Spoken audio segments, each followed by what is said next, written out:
talking to you this morning about integration. Good morning. Hello.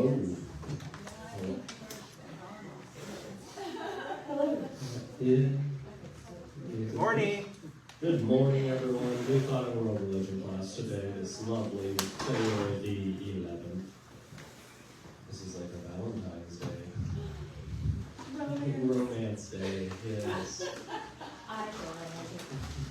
Today we're talking about integration. It's going to be kind of an open discussion, open exploration as we see what resonates with all of you and with each other as well. The easiest way to begin most explorations like this is to provide a jumping off point, and one of the easiest ways to do that, like every speech from high school or whatever, is Webster's dictionary defines integration as. So I found a definition that I enjoyed. It is applying mystical knowledge to everyday life gained through. I think it was just applying mystical knowledge to everyday life, and that's kind of what we want to talk about today. There's lots of different ways to have epiphanies. There's lots of different epiphanies to be had, spiritually, physically, psychically, mentally. All of these things you can gain and grasp different changes in yourself, but without integration, well, our memory isn't always the best, and we struggle to hold on to it. We struggle to make it a part of our cohesive whole as a spiritual being. I'll just go. Okay. So like the first topic of this that I had interest in exploring are the different avenues and ways to gain epiphanies, which we can then integrate from there. A non-exhaustive list is stuff like introspection, literally just sitting and thinking about yourself, thinking about the stuff. Yes, out-of-body experiences, or a really profound way to gain a bunch of mystical knowledge for a lot of people. And James is a little bit more of an expert on this type of stuff, but the amount of knowledge that people report that they gain, it is a life-changing experience for lots of people, and the integration of that is what helps you carry it forward into your day-to-day life. Other things, meditation. Meditation is a really common way for people to gain some sort of spiritual insight. Drug trips, that's another one, psychedelics and things. That's a way people will come back and say, oh, I learned so much, that type of thing. Experiencing a miracle, healing someone else's, your own, everyday miracles, or the big ones, There's oh my gosh, this car wreck happened right in front of me, and they just barely missed me, and that was a miracle because they, all of the signs pointed that I was going to get clobbered, but then I didn't. Thank you, God. You can definitely stumble upon. You can definitely take away into insights and spiritual or mystical knowledge from attending a seminar or a class or something like that, where a teacher presents techniques that have worked for them, and you apply them to yourself, and you go, oh my gosh, wow, this is amazing.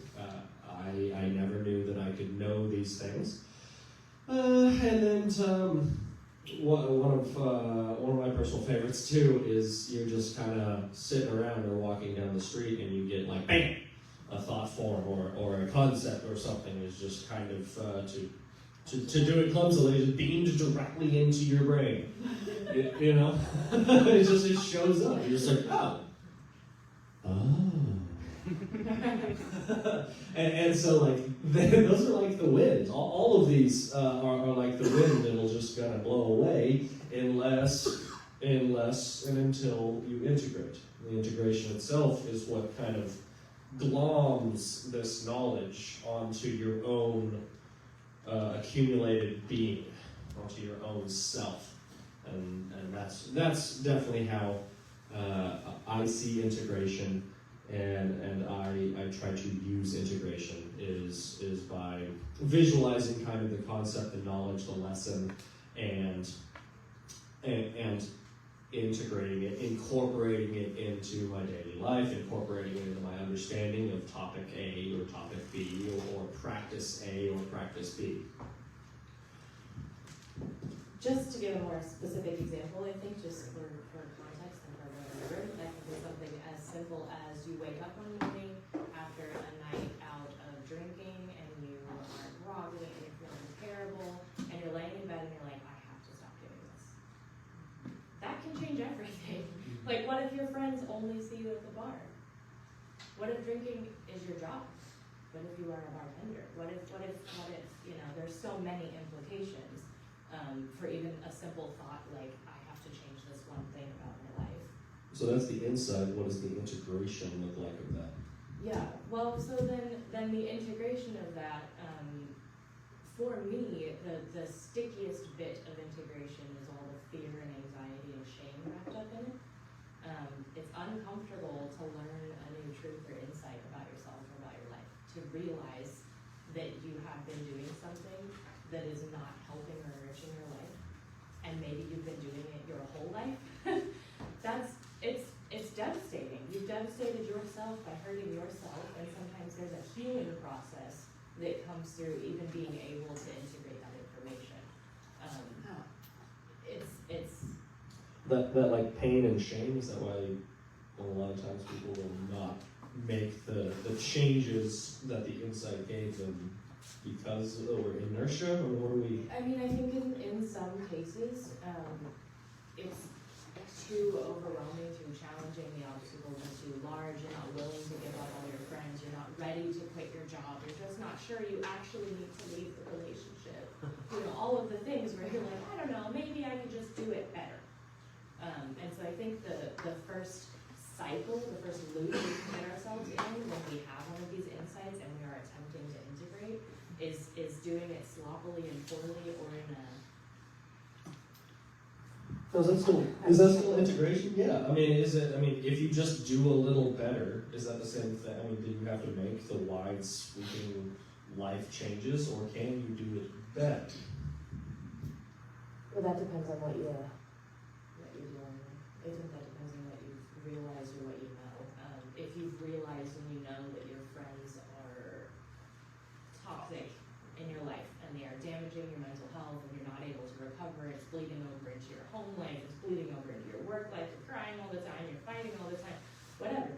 You can refuse to stop being friends with that person and first say, I'm just going to have some new boundaries, right? That's a step in the right direction. That is, I know that I need change, but I'm not ready for full sweeping change, or I don't know what the change even is, so I'm going to dabble with some changes. So you realize that change has to happen, but the clarity of direction is a lot more nebulous in a lot of cases. The interesting thing too, I think, is sometimes, like that was a very specific example, I guess, but sometimes when we get these insights or have these moments of clarity, change is not needed. The only thing that changes is your brain, and no one in the world around you even realizes that anything happened. But suddenly you're interacting differently, suddenly you're not the same employee, or you're not the same partner, you're not the same friend, because something changed for you, and it didn't take any actual effort, it just took any physical effort, it just took accepting the thought, if that makes sense. Yeah, and as you change yourself, your reality changes around you. And in fact, it may not require a big confrontation. Well, with the toxic friend. Anyone else having like a toxic friend that is no longer a part of their life or still a part of their life? Yeah, I mean, that's a pretty universal thing. Yeah. And so as you change your reality by changing your mind, in a lot of cases, it's not like you go from you're toxic and I can't be around you anymore. No, that's really just giving that whole relationship even more of your energy by simply shifting who you are. In most cases, the toxic energy, by not giving it more of your energy, will kind of just naturally fall away. I mean, and to define toxic energy a little more, I guess, This could be something as simple as, I woke up this morning and decided that I do matter, that I am enough. And the things that you say to me aren't real, they're lies, and I'm not gonna listen to them anymore. So maybe my first boundary is, hey, don't talk to me like that. That's calling out a toxic behavior that is toxic for you. We're using the word toxic here as a personal label. You perceive something as not good for you or toxic for you. But something that small can change absolutely everything. Yeah, and my understanding of the way humans interact, like energetically and stuff, is as the same boundary there. It's almost as if, or it can be visualized as almost the toxic energy from the person, or even what you're telling me is a lie. Almost like a vampire situation. They are feeding on your energy in a lot of cases. And by asserting that boundary, you protect your own energetic consciousness, you protect your own being. And so it's half selfish and half not, as we have found in that the recipient or the person the being that comes up against the newly formed boundary, right? They might have grown accustomed to getting their energy, getting their well-being and their feelings of superiority. They might have grown accustomed to putting you down to elevate themselves. And then when they run up against that boundary now that you have changed in your own life and in your own psyche, well, a lot of times they're forced to A, find it somewhere else, get the energy somewhere else, or B, the best scenario, find it within themselves. They are forced to grow, and you're doing them the service by no longer allowing yourself to give them the energy. Yeah, tell me. I don't necessarily think they're forced to grow in every case. I think that in some situations they're forced to be confronted with the information that you gave them. Like, I'm not going to tolerate this anymore is, oh. But like, if you relied on that, I think the experience I've had firsthand when I set a new boundary and someone has relied on me not having that boundary, they're gonna lash out. Where'd my energy go? Where'd my friend go? Why don't we hang out anymore? You don't care about me anymore. You don't have time for me anymore. I'm an hour? We used to hang out all day. No, I'm not gonna squeeze in an hour for you. That's offensive, you know? And so you run into this like, am I doing it wrong? Am I doing a bad job? Am I not being loving? Am I? And you can spin out there if you're not careful and intentional about why you set the boundary in the first place. And if you can't understand too what the other person, if there's another person involved, is going to experience, what your place of work is going to experience, I think full integration for me has absolutely involved an awareness of all of the people that I affect with my changes. And so sometimes it's really hard to know how many people are going to be affected or where to even look. But I think paying attention is a courtesy that we can give the people around us if we are hoping to enrich the community and not cut those people off, not damage those relationships, not leave the job. There is a way to affect change, to be the change, to be that little yellow person in the room full of blue. But you have to love. You have to do it through love. It's not, I'm integrating knowledge so I can't be bothered with you now. It's, I'm working on some stuff and I acknowledge this is hard for both of us because we're best friends. We have been for our whole life. Or I've worked here for 25 years and I know this is going to sound crazy, but I've kind of had enough. Maybe retirement in 5 years isn't worth it. Maybe I could get a new job anyway, But it takes so much nuanced work, I think, on an interpersonal level, even if the information that you're integrating has nothing to do with anyone else. To avoid the pain, the friction for those around you? Not necessarily to avoid anything, but to move in grace. Just to move with love and tenderness and kindness, to acknowledge that while you're doing hard work, so is everyone else around you. To wake up one morning and realize everything has to change for you, and then maybe also challenge yourself with the thought that someone else could do that too. That toxic friend can do that too. They can wake up and go, oh, never mind. I don't want to do this anymore either. Thanks, I needed some clarity. I had no idea how bad that was. I read A Complaint-Free World, and it's amazing the impact something like that has on your life, because all throughout the of course, it's like, it's so important to not complain all the time. Did you know how often you complain? But then also, it's like, how many of your relationships in your everyday life thrive on complaining? And then you get to assess. And like, you don't get to avoid assessing, because you read those words, once somebody says, if you're paying attention to your language, how much of it is complaining, and can you talk to this person without complaining? Man, I ran into some walls. I sure did. It was like, well, it's been good talking to you. I don't have anything to add. Can't go any further in conversation. Tried to redirect a couple times. Clearly you need to vent. That's cool. But I'm not going to feed it. Right, you don't add your energy to it. And that can be helpful and enriching if the relationship is valuable enough to work through that with. But if the integration is so crucial that you need to step away from the relationship, that's okay too. Again, this is a very specific example, but really. Well, so you read a book, and you gain the knowledge, the insight that something will change, and so the integration is that deciding how, and then moving forward with a new understanding. Not necessarily. You said deciding, but like we don't get to know the how all the time. And sometimes we don't get to decide how. You just wake up and you're like, oh, so no more drinking. I've lost my crutch. So no more smoking. None of that. Okay, what am I going to do? Who knew that?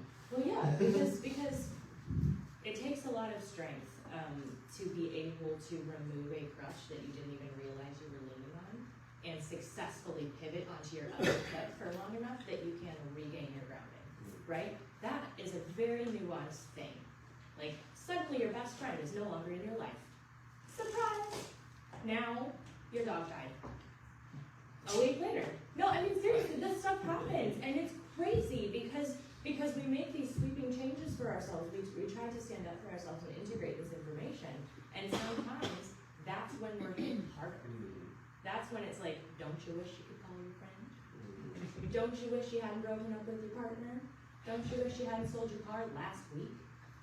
All of these things will come up and rear their head, and that is why integration can be so challenging, because there comes the I'm shaming myself, I'm afraid to deal with this thing, I'm not sure what to do, I'm feeling lost, I'm spinning out, and so grounding. Does anyone have any examples or ideas from their own life of knowledge gained, insights gained, anything that they've gotten, and then as part of integration, challenges they faced during integration, or even or changes that they made, right? A few years ago, the truck that I drive right now, the transmission was acting up, and I just thought nothing of it. So I just kept driving, and come to find out, it didn't have enough transmission fluid in it, and it burned itself up. Oh. So I had to put a new transmission in it. And I'm a mechanic, and I should have knew better. I should have knew that I needed to check the transmission fluid in. But I said, it's never good in the trouble, so no big deal. But it taught me a lesson that just because the line of work you are doing and what you've always did, sometimes you need a life lesson to teach you to be more aware of what is going on in your life and take a better approach to how you are doing life. Yeah, It sounds like a small action you can take or not take in the now can have far-reaching consequences as you move forward in time. And so like the integration from my transmission is acting up, should I Maintain. maintain? Do I need to Stay the check on course or this change? thing, this problem, address Mhm. it, or ignore it? Mm-hmm. And I was living in a small town, about an hour and a half north of here. And after I come out as a transgender person, the whole community just seemed like it was, I couldn't find a job in that area and everything, and my depression level was getting worse. I was taking the maximum dosage of psychiatric medication, and by 2 or 3 o'clock in the afternoon, it had all wore off.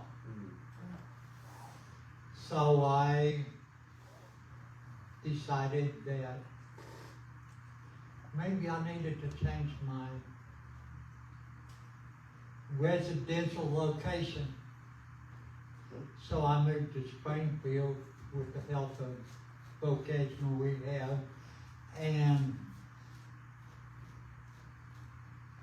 fast forward to 2011, this was in 1998, and by 2011 I found Unity and A Course in Miracles, and I no longer take psychiatric medication, and my life and my depression is better, and my outlook on life is better. So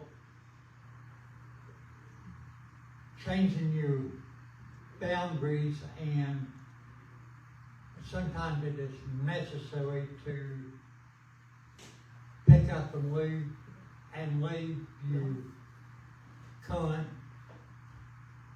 living situations and move to a different area and start a new way of life. Yeah, thank you for sharing that. Thank you. The action is the integration. Yeah. Right. I mean, if you just thought it over and over again, but didn't make the actual change, that's a different path. Well, and sometimes I think knowing something and not making the change can lead to depression, can lead to anxiety, because you're sitting on something that you know you gotta do, but you just don't wanna do it yet. Fighting within yourself. Yeah. So I resonate with what you're saying, and I feel like since I walked into Unity, my life has been integration.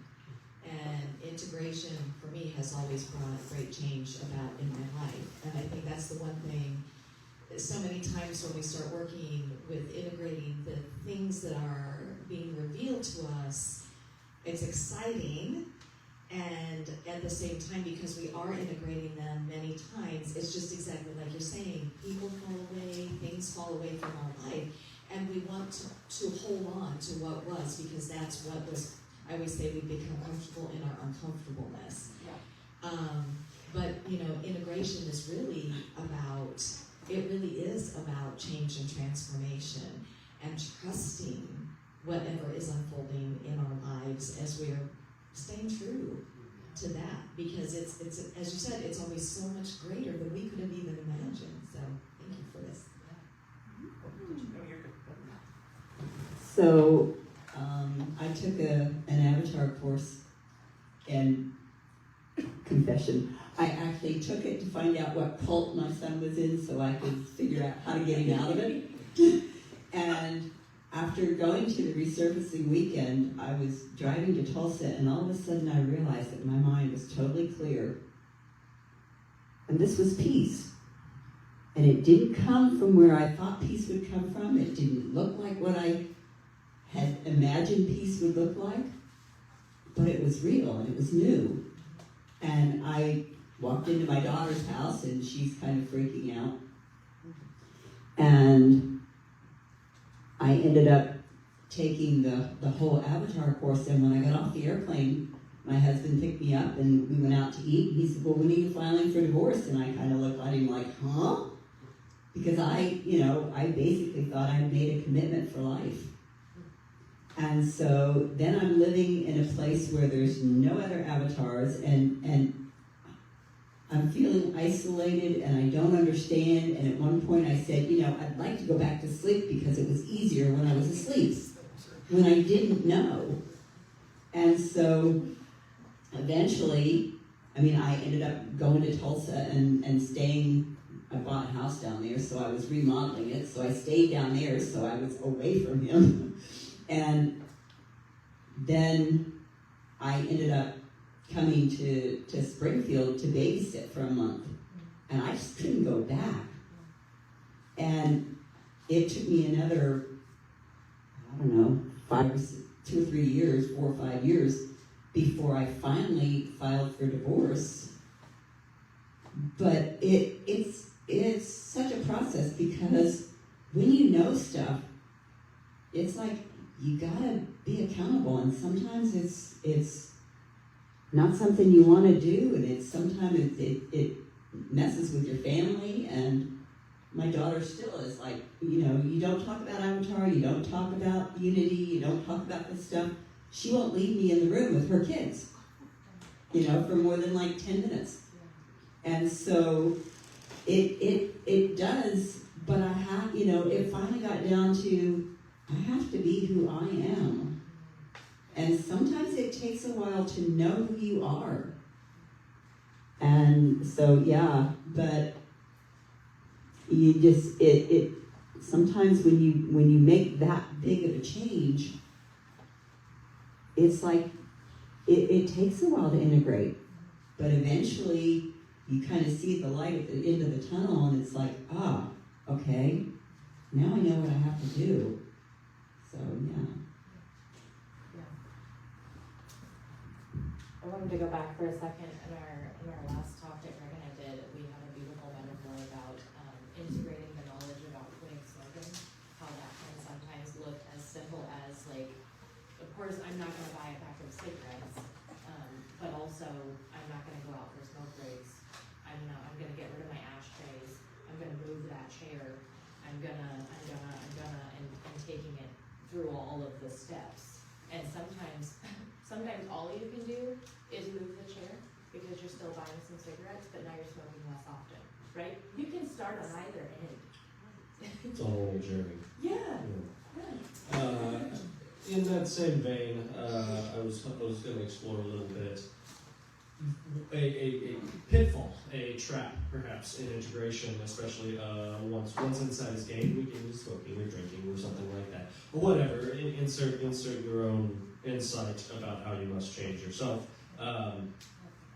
Is a very human tendency to almost catapult yourself to the other side and maintain that actual connection, but just from a polarity side. And so to illustrate the point here, quitting drinking is, you find, and we find, and people a lot of times will define, they have defined their entire identity around going to bars, being a social drinker, being an alcoholic, having a good time, all of this stuff, and then something changes, and now they define their entire life around not drinking. And so, yes, huge shift happens. No more friend group, no more going to bars, no more anything to have to do with alcohol. But instead of moving forward, they replace all of that gap with, I'm going to say AA. Well, AA with they replace the entire loss with something else that still defines themselves as I was an alcoholic, right? I was a drinker, I was a smoker, and now I am a quitting smoker. I am no longer a drinker. All of this stuff, and instead of allowing them to move forward as a new person, they are still defining themselves by who they used to be. Is what I have seen both in my life and in the lives of others. And one of our favorite talks, one of our favorite concepts is letting go. And I see a lot of letting go in the integration of life changes, is forgiving yourself and moving forward. It's not that you are a recovering alcoholic, it's that you don't drink anymore. And so instead of filling a void, you fill the void with yourself rather than any sort of external program or another set of rules, another set of anything.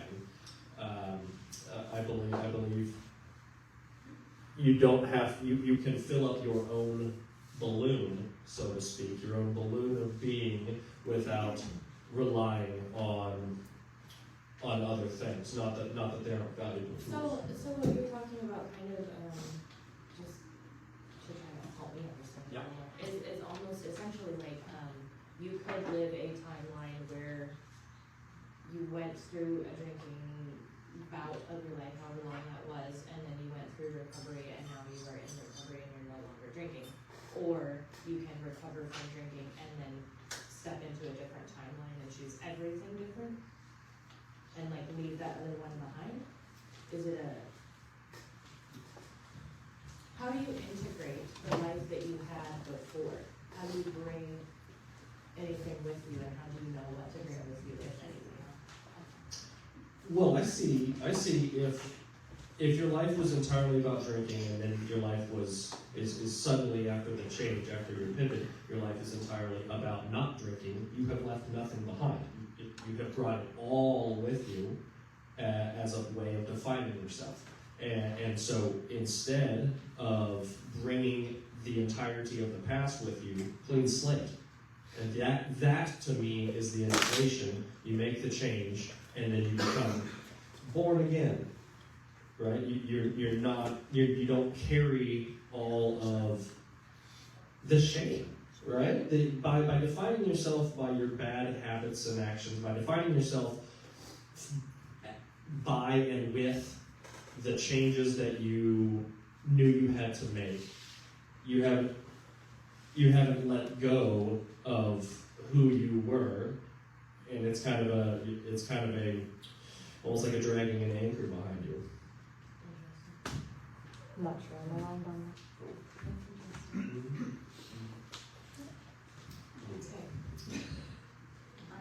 Yeah, someone shout out. Okay, so I heard an explanation that you have a backpack, and it's all of your past. It's all the things that you've been through, and everybody is carrying a backpack. So when you stop something, instead of changing the things that are in your backpack, you just drop your backpack. You just get rid of it. Exactly. And then you're not carrying it forward. Yes. So then you don't have that stuff in there. You just eliminate it, and then you go forward and start putting new stuff in your backpack. Yes, 100%. So to go back to the drinking example then, if you were to set down the backpack and you did want to bring along with you and integrate some past life experiences, if you will, from your previous life of drinking, you would bring forward the memories that you had with the friends that you had and just leave out the drinking? Is it like Oh, I was just going to say, sometimes the idea of just dropping the backpack, so just as an example, the example I was going to give earlier was, my teacher said to me, or a spiritual mentor said to me one time, James, if you really loved yourself, you'd stop scaring yourself. And so that seems really like a simple thing, except for throughout my entire life, that thought pattern of fear was integrated into just about everything that I had done, everything that I was going to do was integrated in my everyday life. And so there's this idea in Unity that came from H. Emily Cady called chemicalization. And it's when an old thought pattern and a new thought pattern kind of combine. And the example that's given is like if you take vinegar and bicarbonate soda and you mix those two together, they have to neutralize. And so when you bring in a new thought, it has to neutralize. And sometimes that's a process. And I would say that one little thought, just if you really loved yourself, stop scaring yourself. That one little thought, it took me years for full integration because it was so integrated into every one of my thought patterns from, I would say probably from the time I was born, it was probably genetic. And so, so there is the idea of just being able to let go of the past. That's a great idea. But I think that sometimes, when we have a new thought, there's sort of like this ripple effect that goes on. And so sometimes even today I go, you know what, I'm not doing that anymore. I'm not scaring myself anymore. I'm not doing that. And then I have to interrupt that habitual thought pattern, even today. So. Okay. That was just what I. That's what you were gonna say? Well, I was just gonna say, how do I drop that backpack? Oh, yeah. Like, how do I make that disappear? So I want to talk about AA for a minute because I think it's both and. Yes. I had the honor in my second marriage with an alcoholic husband of becoming involved in AA. And I have to admit that for a while we were like, don't say you're a recovering alcoholic, don't keep that energy alive. And, ultimately my husband died of complications due to alcoholism, as did his brother a year later. What I saw in AA was, first of all, an incredible family group, a consciousness of yes. People come in and it's their first time, and they go up and get that white chip, and it is a yes, we are here, we believe in you, and even if you fall down. But the beautiful thing to me is that, alcoholism has been around for how long? And finally, here comes, what's his name, Bill. And yeah, thank you. And his whole concept is he is carrying the past in a way to help other people to be able to integrate that. So I'm just saying there's many paths up the mountain. I think you said that on the thread the other day.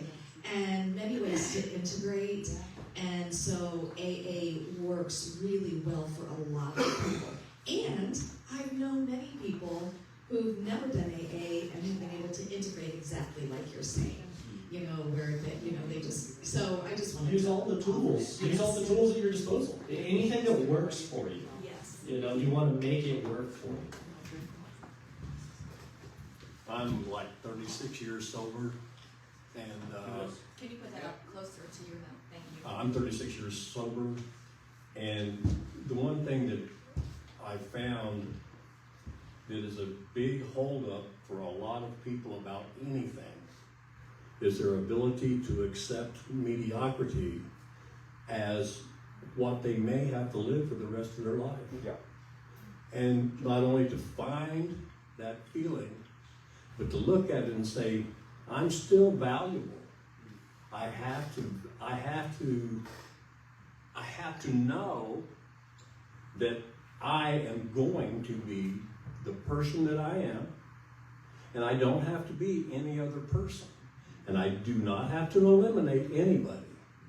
They're all more than welcome. Their ideas, for me, I can determine myself, at least for today, what it is that I choose to live with. If they want to hang around me, it's because I am who I am. And so this is how I say it. I love Unity because I came here and I knew that if a Pakistani, Israeli, if they walked through the door with their robe and their sandals on dirty, I knew that that person would be accepted here. I have Brenda here to prove that. Yeah. Okay? Yeah. I have all of the people that are here that are basically trying to find out who they are. They're not trying to fix me. Are not trying to judge me. We're all just one. And those out there who do, we can't, for me, this is just me, I can't judge where they're at. It's just beyond me. I can't think that way, but I can understand it because I came from that. So it's okay to say I came from that. I'm just not that anymore. I have to validate myself. And all I have to find, the only person I have to find in this world is me. And so do not try to save someone else. All the information is out there. They can go find it just like you had to find it, and they will probably find it in a different place. Yeah. So your place is your place. And this is the hardest part for all of us to understand. We just cannot save someone else. No, absolutely. Okay? So I can live with anybody. That doesn't mean they can live with me. I guess it's important to note here then too that when we are talking about integration, it's really important to understand that you cannot force integration upon another person. You sure can't. You can't move their chair and throw away their cigarettes and tell them they're not allowed to go outside. They would smoke in their car. It's like you can't. So integration is a personal process. Yes. Absolutely. Yeah. Thank you. He was talking about what we replaced some bad habits with if you quit stuff like I had some unhealthy things that I was doing in my life, and I was in a voc rehab program, and I was renting a place to live at the time. So I drove by this used car lot, and they had this fifth wheel travel trailer, the model that I said that someday I would like to own, and it was a salvage. It was far damaged, so I inquired about it. The price was right, so I bought it, and I'm still living in it. And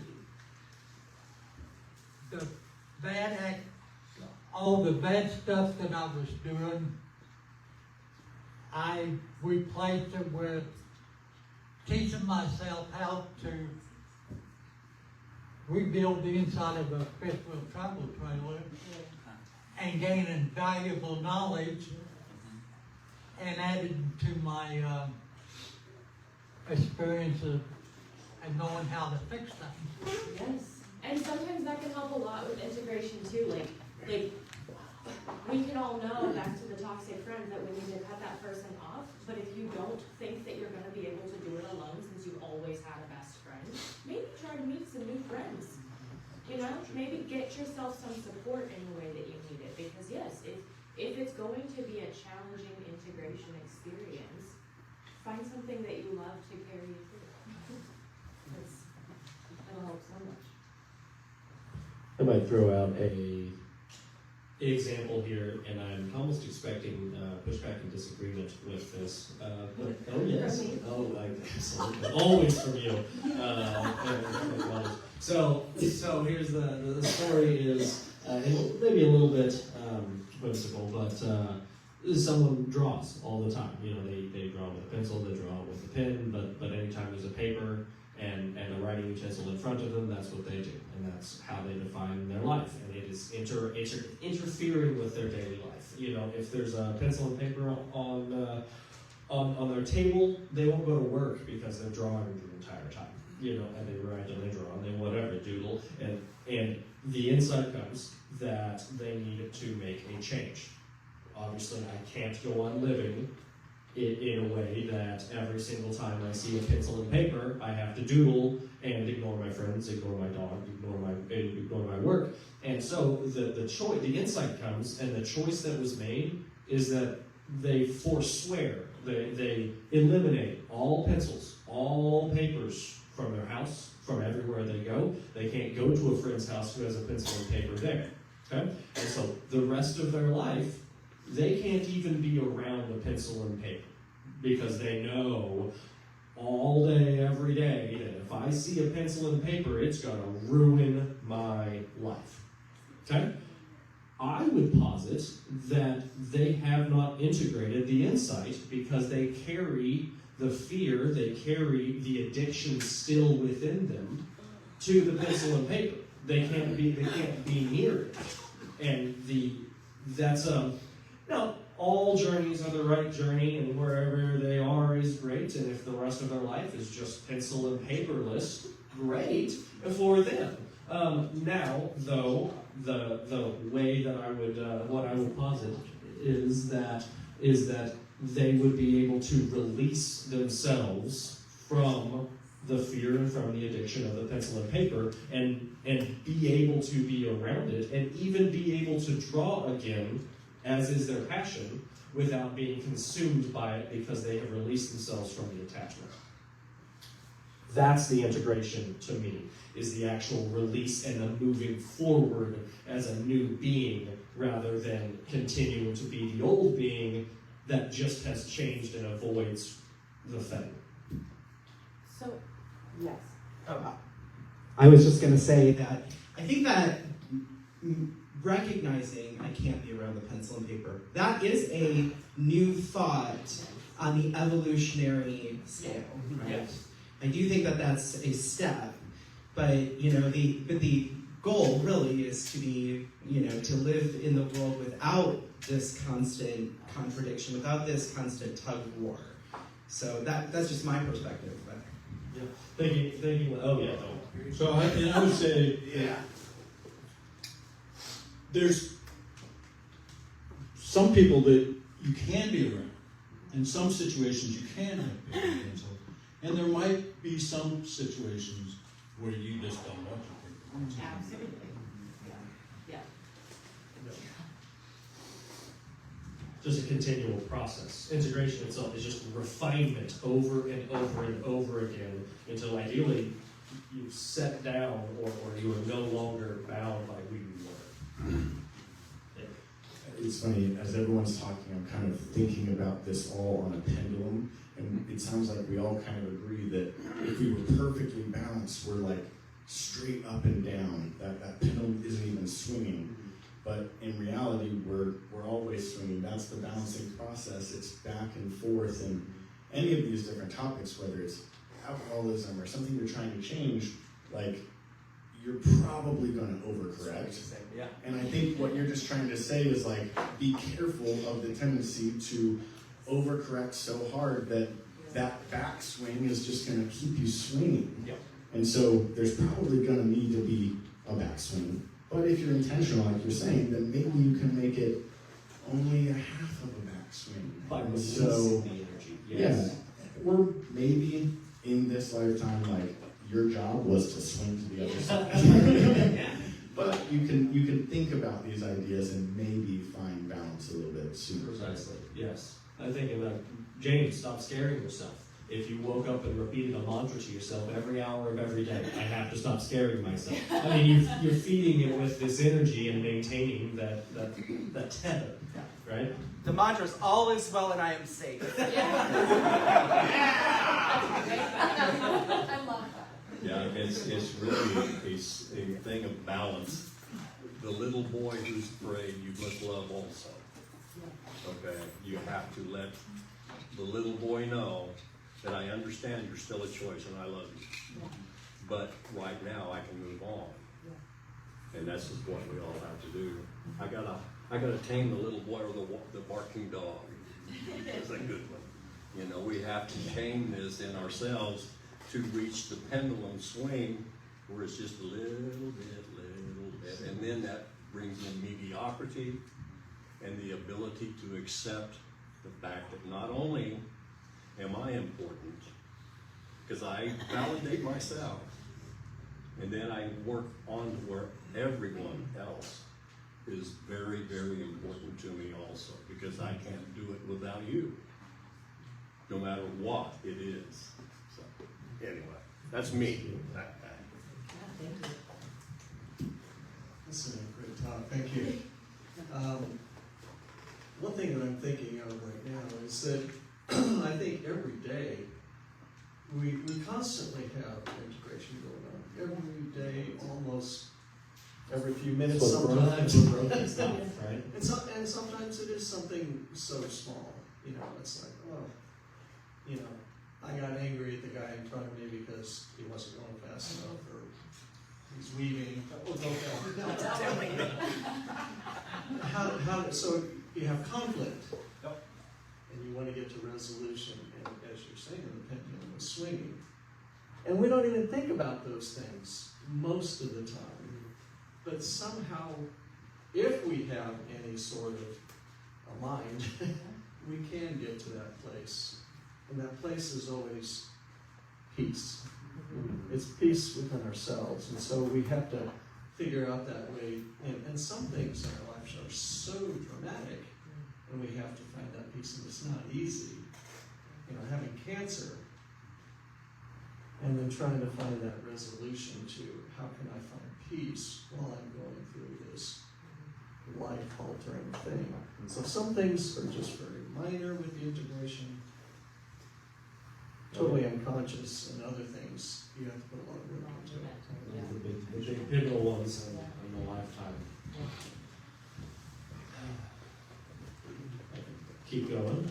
I do also have, I compiled a little bit of, I mean, we don't even have to talk about it, but 5 different examples of integration that people might be going through. I'd also listen to other people if they wanted to share with themselves, like share with the group what they are trying to integrate right now.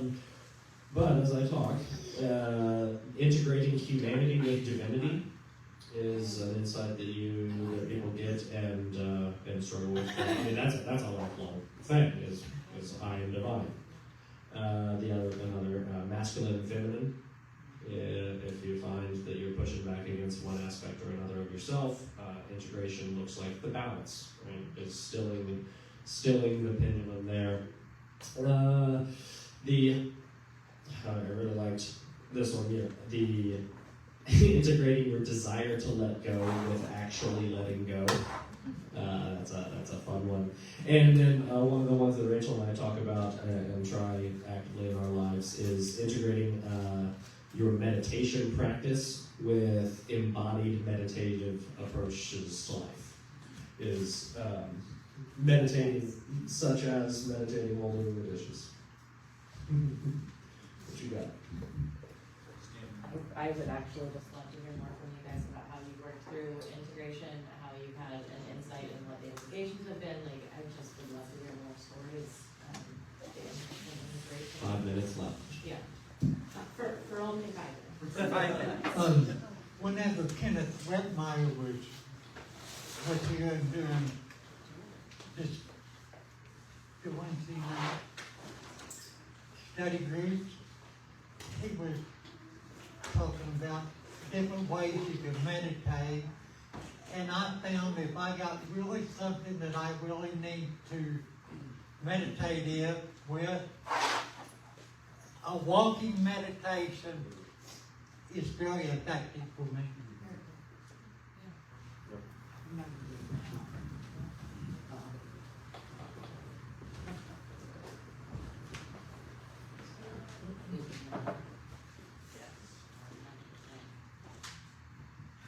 So someone mentioned the taming the barking dog, and that to me was such a profound way of looking at stilling your mind and beginning to go with how you feel and beginning to follow your intuition, because your mind can only project what you have done in this lifetime and what it thinks the results of your actions will be. And so and because we live in a universe where our possibilities are infinite, it can't come up with the things that our intuition can. And so when you begin to look at your mind as it's just a barking dog, and it needs to be tamed, and other people's dog is barking too, and you don't need to listen to them, and you can begin to still that and realize, I'm just taming that dog, and he's useful when I need to make it to someplace on time. He's useful when I need to go shopping. My mind is useful for some things, but for other things, it just stops me. And so beginning to follow your intuition more and your feelings more and still your mind has been a real aha for me, because it just was a way that I understood that I can just tell my mind to shut up. You know, I don't need to hear from it right now. I need to feel what's the next thing to do that's right. And I had an example this week. I was selling a car, and they were offering a whole lot less than what I thought I was going to get for it. And I finally told the guy, I said, let me sleep on this. And I got up the next morning, and I still didn't really. And so I talked to some people, and I finally came to this, that's the right thing to do. And when I went and met the guy, it was like he worked at the cabinet shop where my son worked, and it had been my son's car. And, you know, this is a little shop in Nixa. That's where he worked. And it was like the minute he said he worked at CVS, I was like, this is the person that's supposed to get that car, and the universe is going to provide the difference between what I need, you know, what I think I need. And so stilling that voice and just going with your feelings, it's like this feels okay. And then to get that affirmation, it was like, oh my gosh, yes, this is the way it is. And so yesterday I sent my son the check for the rest of the other car, and I got home and the titles for my car were in the mailbox, which I've been waiting to come from Germany for weeks. And so it's like everything just kind of falls into place when you tame your barking dog and say, everything is in order, everything's going to be right. So just hush, leave me alone. Thank you. Which, and when you were just talking about that, I mean, I think that's one of the huge integrations that all of us as humans have, is that our thinking and our emotions. You know, that's just an ongoing, always, something that we're always in effort to integrate. One of the things with a bomb that no one even gets the time to discuss and tell me how wrong I am, is that I would posit, as we talk about stilling everything and bringing our pendulum to perfect balance and center, that is not the point of life. That's not the point of my life. I would posit that we are to make waves. We don't want the stillness. We don't want a perfect stillness. We want to make ripples, and we want to do stuff, because that's how we grow and that's how we change the reality around us. Is those ripples themselves are us creating what we want to see. We can take conscious control of our pendulum rather. Now the stillness comes first. Being able to still it is what allows us to push it in any direction that we want. If it's just going, we can't control it. But once we can control it, then we want to go. Let's do stuff. I have announcements. And we're going to pass the basket. And if you are online, you can go to unityofspringfield.org/give if you want to give.